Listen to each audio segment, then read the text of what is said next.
یک عالم سخن میگه، سخن ازی برای 100 نفر، یک مسجدی که خیلی بزرگ باشه 10,000 نفری شاید برش خطبه ایراد بکنه، اما این موبایل میگیره خطبه یک عالم به 1,000,000 مردم میرسانه، به 2,000,000 مردم میرسانه در آن واحد.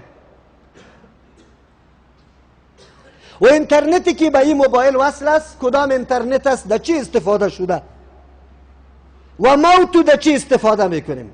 از او خاطر در سخت امتحان الله سبحانه و تعالی قرار گرفتیم. موبایل ها مانده میشه ایجا. چرا مانده میشه؟ یک جوان حرص داره، یک جوان قلبش دی تلاش میکنه که من چه قسم خدمت دین بکنم، مسئله دین به یک کسی برسانم که بسیار تشنه است، خود نمیتونه، وقت نداره، موقع نداره، اما توسط ثبت یک خطبه میتونه بسیار دوستای خود در جریان دین قرار بده، در جریان مسائل حق قرار بده. چقدر خدمت عظیم است. از او خاطر ما باید آداب این تلفن بدانیم، حقوقی که متعلق از این میشه ما باید بدانیم، کجا استفاده کنیم، چه قسم استفاده کنیم، کی زنگ بزنیم، به کدام دستور زنگ بزنیم، در تلفن ما کدام صدا باشه، طرز سخن گفتن ما در تلفن به کدام قسم باشه. این موضوعات خیلی مهم است، موضوعات آداب، چی از مجلس، چی از سخن گفتن، چی از دعوت، همه آداب ضروری است. دین ما اینطور نیست که تنها اموری مهم ذکر کرده باشه، اموری که به مردم زیاد مهم معلوم نمیشه او را ذکر نکرده باشه. کتاب الله موضوع مهم توحید زیاد ذکر کرده، صفحه از قرآن کریم شما پیدا کرده نمیتونی که ذکر توحید و آن چیزی که تعلق به توحید داره یادآوری نشده باشه، قطعا پیدا کرده نمیتونی. کل کتاب الله متعلق توحید گپ میزنه، هشدار میده، قصه میکنه، تمثیل بیان میکنه، امر میکنه، ضد از او را بیان میکنه، نتایج عواقبش بیان میکنه که میبینیم فضیلت بیان میکنه، کلش موضوع توحید است. از همون خاطر مولا علی قاری رحمه الله عالم برجسته است، او میگه که موضوع کتاب الله قرآن کریم توحید است. ابن قیم رحمه الله میگه که اصل موضوع قرآن کریم که قرآن کریم دو بسیار بحث بزرگ داره و توحید الله سبحانه و تعالی است، لیکن موضوعی که حتی به موت خیلی عادی معلوم میشه کتاب الله سبحانه و تعالی او را فروگذار نکرده. از احرام فارغ میشی، شکار کردن امر مباح است، برای تو مباح است، تعالی را محظور بودی، ممنوع بودی، حتی راهنمایی شکار نمیتونستی، اشاره به شکار نمیتونستی، خودت شکار نمیتونستی، اما به مجردی که از احرام خلاص میشی، مراسم عمره یا حج تا تکمیل میکنی، برای تو امر اباحت داده میشه که بله شکار بکو. کسی میکنه نمیکنه گپی علیده است، خب فرمان الله سبحانه و تعالی برای اباحت برای تو داده میشه. استیزان، اجازه طلب کردن، در نظر ظاهری خصوصا در عصر فعلی ما بسیار امر عادی بی اهمیت معلوم میشه. دروازه را غرب باز میکنیم، داخل میشیم، تلفن زنگ میزنیم، پرسان نمیکنیم که موضوع را پرسان کنیم که وقتیش هست پرسان کنیم یا نه، وقت نماز است یا وقت فراغت است که به کسی زنگ میزنم. شما همه اتان شاهد هستید در مساجد که وقتی نماز مردم استاد میشه چی زنگای میه و چی نغمه های بالا میشه، چی سر و صدای میخیزه.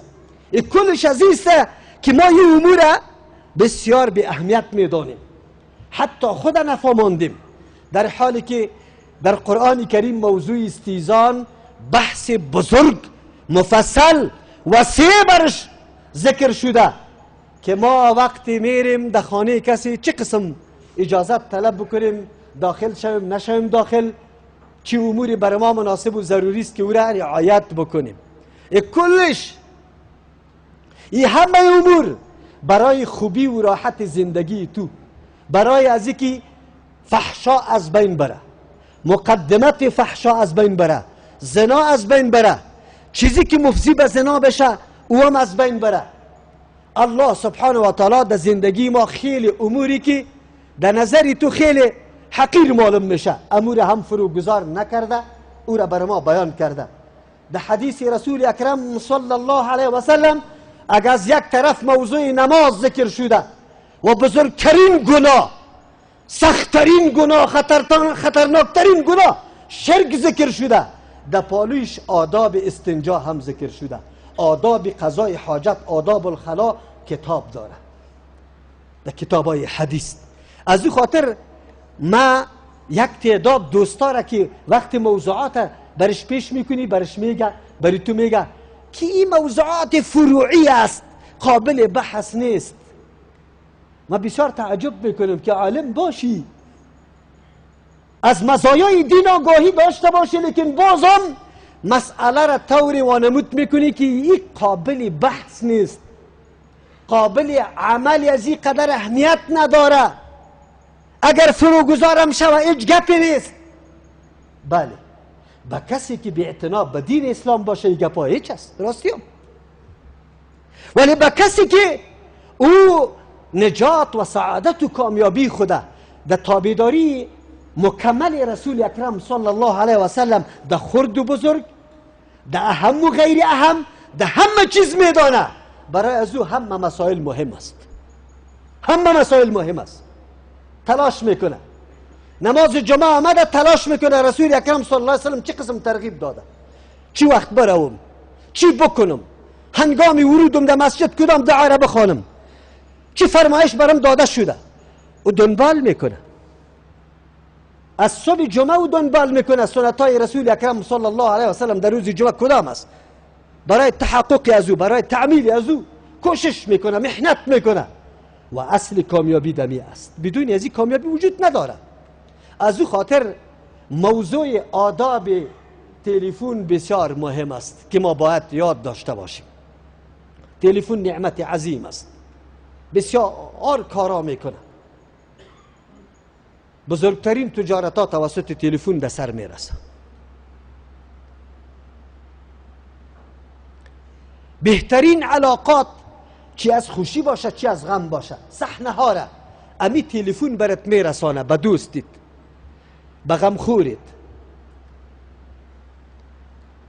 در موقعی که تو گیر آمده باشی، آدم خیلی با رسوخ هستی، آبرومند هستی، عزتمند هستی، جیبت که صبور زده، کلینر آنقدر جاغیت محکم گرفته که بیابت میکنه. خودت توسط تلفن کسی را زنگ میزنی که پول برم بیار که من اینجا بند هستم، موترت دور داده، اسنادت گرفته، قرار بند مانده ای، موترت خراب شده در یک جای، زنگ میزنی به یک مستری، در آن واحد در موقع برای تو میرسه که تو در حالت مرگ میباشی، در حالت از اینکه خیراس ازی داری که دوست مرا میبره. یک تلفن اینقدر کارهای عظیم در زندگی انسان انجام میده که پرسان نکن. خو الله سبحانه و تعالی این آله هست، این را پیدا کرده. مخترع یا کسی که ترکیب تلفن کرد، یعنی مواد خام ازی را با هم پیوست داد، پیوند داد تا که این چیز جور شد. مواد خام ازی را او پیدا نکرده، خالق الله هست. خب به انسان استعداد داده، قابلیت داده، علم داده، بصیرت داده. برای آرامی و راحت زندگیش الله انواع و اسباب مختلف پیدا کرده. انسان امر کرده، هو الذی خلق لكم ما فی الارض جمیعا. در روی زمین که میبینی، مشنوی، حرکت میکنی، لمس میکنی، همهش در خدمت تو انسان قرار داده. الله برات اجازه داده، برای تو مسخر ساخته. تو کار میکنی، تو محنت میکنی، تو زحمت میکشی، برای خود وسایل راحت پیدا میکنی، جور میکنی، ترکیب میدی. الله سبحانه و تعالی بصیرت و علم برای تو داده. انسان شکر این نعمت بکشه. ما شکرگزار این نعمت باشیم. شکر 3 رکن داره، توسط 3 چیز انجام داده میشه. توسط قلب، معرفت نعمت و منعم. کدام چیز که نعمت است را بشناسی که نعمت است. تلفن نعمت است، این زحمت جور نکنیم برای خود. تلفن نعمت است، این را برای خود زحمت جور نکنیم. نعمت وقتی میشه که در وقت ضرورت، در وقت حاجت، به اندازه حاجت استفاده و استعمال بکنید در کاری که مشروع و روا هست. نقطه را ما گفتیم به قدر حاجت، در وقت حاجت، یعنی که تو ضرورت داشته باشی و به قدر حاجت استفاده بکنی. مکالمه میکنی، دور و دراز نمیکنی، مطلب حل میکنی دیگه، بس خلاص. این معرفت نعمت است که را بدانی نعمت است. اما امروز برعکس شده، تلفن در جای نعمت زحمت گشته برای انسان. تفلکی خورد است، به مجردی که از خواب بیدار میشه سینه مادری خود چوشیده رایست. امروز همه ما قطع تلفن تفلکی خورد گشتیم. لحظه نه موتر تو فارغ میبینی، نه هتل فارغ میبینی، نه دکانه، نه دفتر. حتی شاگرد در صنف یک طرف گوشش در درس استاد است، دیگه طرف در مسیج تلفن تعقیب کرده رایسته. ما را آنقدر مزاحم شده تلفن که زندگی ما را مختل ساخته. نشناختیم که نعمت است، نشناختیم که نعمت است. در کدام موقع از استفاده بکنیم؟ نعمت شناختن ضروری است.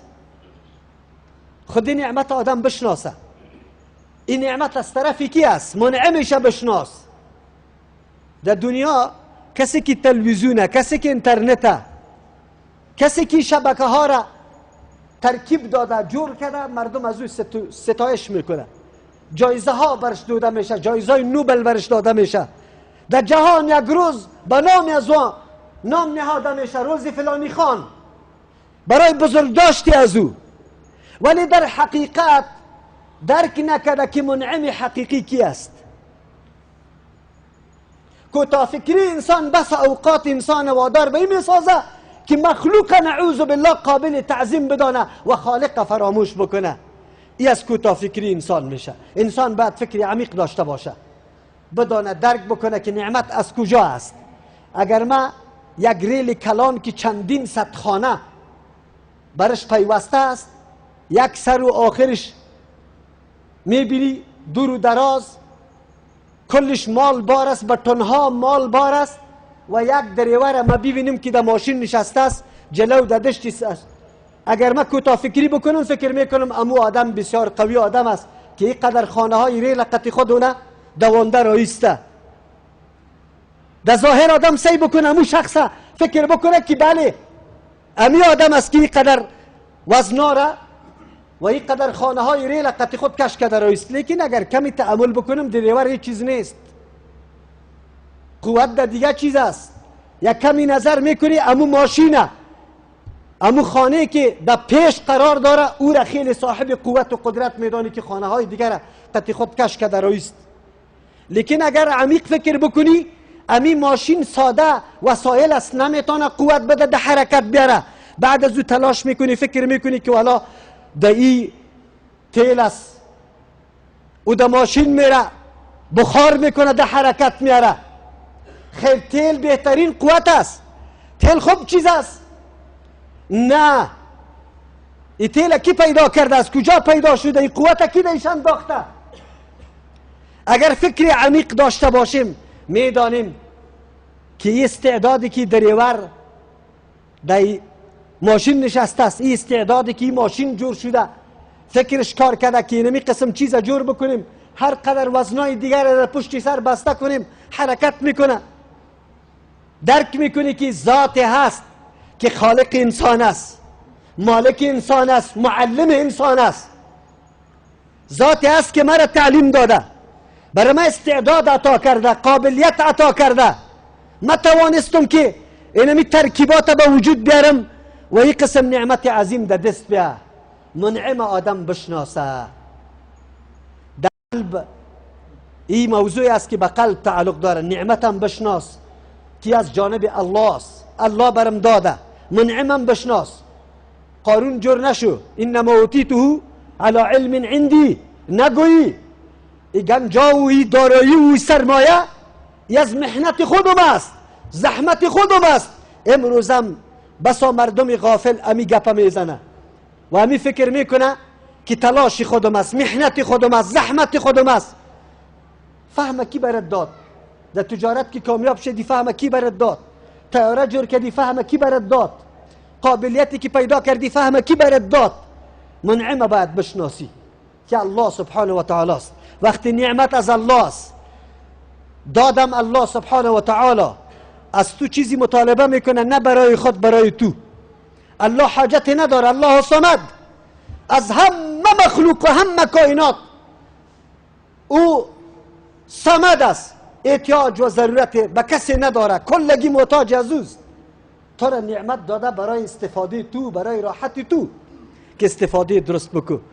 تفنگ نعمت است، بر علیه کافر استعمال شود، جهاد بکنی، نه بر علیه مسلمان، نه بر علیه نفس خودت. نعمت است. موبایل نعمت است، از این استفاده بکو، زندگی خود راحت بساز، مشکلاتی که داری حل بساز، نه که برای خود زحمت بسازی. دوم چیز که در شکر ضروری است او تحدیث است، بیان کردن. انسان وقتی که نعمت الله سرش میکنه باید شکر از این در زبانم یاد کنی. و اما به نعمت ربک فحدث، نعمتهای پروردگار تا بیان کن. بسیار دوستار ما میبینیم زندگی داره، مرفه، همه وسایل راحت برش هست، باز که میبینی شکایت داره، هیچ چیزی وجود نداره، پیسش در بانک ذخیره، سود سرش میشه، دولتای مستعمره استفاده میکنه، اما ای وقتی فقیر برش استاد میشه 10 افغانی هم از دلش نمیبره، بازم زبانش به شکایت شروع است. هیچ چیزی وجود نداره. امسال کارا خوب نبود، امسال خو کار خوب نبود، پارسال خو برات باقی مانده، الحمدلله فراوان وجود داره. اگر در یک کار برای تو نقصان آمده، کاری دیگری خو فایده برات آمده، تو به کلگی همون یک کاره کلی سال یاد میکنی. در یک ماه سرطان تو نقص کرده ای، 11 ماه دیگر در فایده تیر کرده ای. همیشه در زبانت فقط ماه سرطان است، نقصان ماه سرطان به کلگی بیان کرده رویستی. نه، در زبان یادآور شو که الله سر احسان کرده. و اما به نعمت ربک فحدث. سیوم چیز به شکر الله سبحانه و تعالی کشیده میشه توسط اعضاست. امین نعمتی که الله برات داده، ایره در طاعت الله استفاده کو. این موبایل در طاعت الله استفاده کو. از این کار دین و دعوت بگی، ای دستت، ای چشمت، ای گوشت، ای زبانت، ای پایت، ای وجودت، ای خانت، ای موترت، ای دکانت. کس نگویه ما دکانه چه قسم در طاعت الله مصروف بسازم.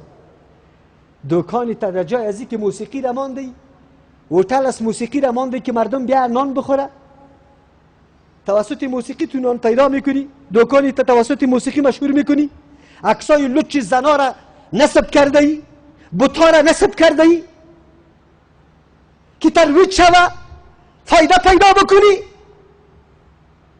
دکان مرکز دعوت است. 4 دقیقه کم راید کسی میشینه، عمل کردی تو دعوت است، عمل کردید.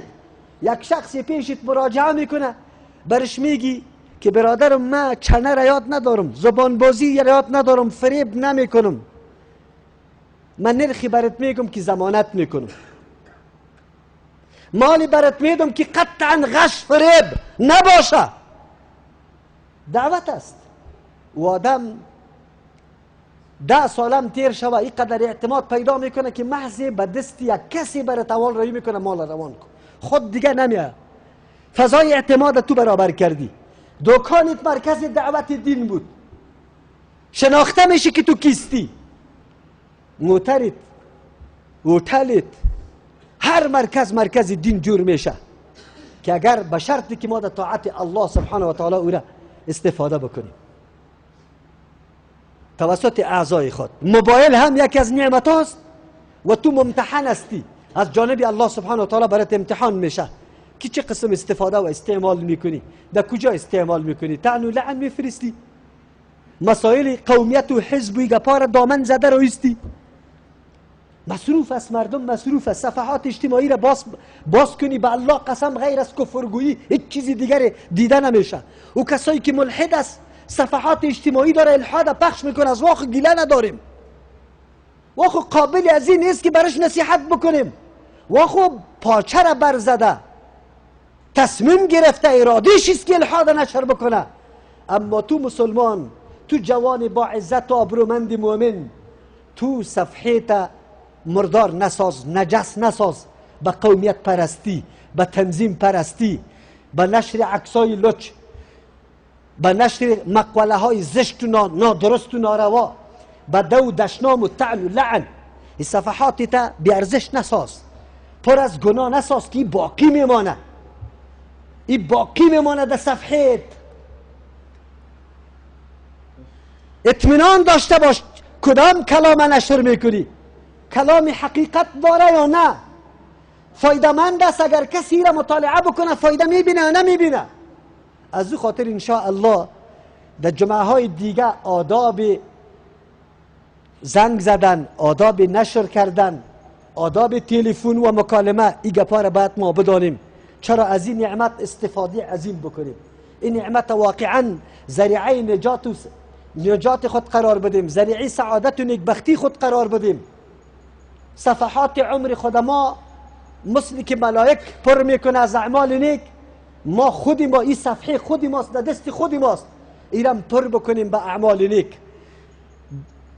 با آیات کتاب الله، با حدیث رسول اکرم صلی الله علیه و سلم، به نصیحت های مفید و مثمر که 20 سال بعد صفحه تو باز شوه در او کلامی باشه که واقعا از او کسی استفاده بکنه، نشوه که نعوذ بالله عمرای ما فقط در مقابله تیر شوه، به دو دشنام تیر شوه، به زد بازی تیر شوه. نکنی صفحات خود پر نکنی به گناه. دقیق باشیم، این نعمت الله را بشناسیم، استفاده درست بکنیم. ان شاء الله حدیث براتون خواندم. عمل چرا بکنیم؟ اعملوا آل داوود شکرا. ای آل داوود، شما عمل شکر انجام بده. نعمتایی که الله سبحانه و تعالی براتون ارزانی کرده، او را در طاعت الله استفاده بکنی. میفهمی که آل داوود چی رقم بود؟ 1 ساعت شب و روزش تیر نمیشد که یک فرد از آل داوود در ذکر الله مصروف نمی بود. اگر یکی نماز میخوان دیگر راحت بود، وقتی که این میرفت راحت میکرد دیگر نفر در نماز استاد میشد. اگر او خواب میکرد دیگر نفر. روزه داوود علیه السلام شهرت جهانی پیدا کرده و بهترین روزه به نزد الله سبحانه و تعالی است. یک روز روزه میگرفت و یک روز افطار میکرد. ما چی کردیم؟ رسول اکرم صلی الله علیه و سلم با وصف امو قدر که یک لحظه عمرش بدون دعوت دین الله و فکر دین الله تیر نشده، لیکن بازم در نماز استاد میشد، پاورم میکرد. برش گفته میشد چرا؟ وقد غفر الله لك ما تقدم من ذنبك و ما تأخر. چیزی که گناه برای تو بخشیده شده. رسول اکرم صلی الله علیه وسلم به این کلمات زرین جواب میداد: افلا اکون عبدا شکورا؟ ما بنده شکرگزار نشوم؟ و قلیل من عبادی الشکور. در جمله بندگان ما شکرگزار خیلی کم است. نعمتای الله را به وجه درستش استفاده کردی بسیار کم است. این موبایل دست 100 نفر است، در 100 نفر 2 نفر از پیش استفاده خود میکنه، 98 دیگه به جز از جلب و جذب گناه کار، خریدن گناه کار دیگر را نمیکنه. انشاءالله باز میگیم، بیان میکنیم. تنها بدانیم، بیدار شویم که نعمتای عظیم الله از ما استفاده نادرست نشوه. ما به دل، به زبان و به اعضا مکلف هستیم که شکر الله سبحانه و تعالی را انجام بدیم. بارك الله لنا ولكم في القرآن العظيم ونفعنا وإياكم بالآيات والذكر الحكيم. استغفر الله لي ولكم ولسائر المسلمين فاستغفروه إنه هو الغفور الرحيم.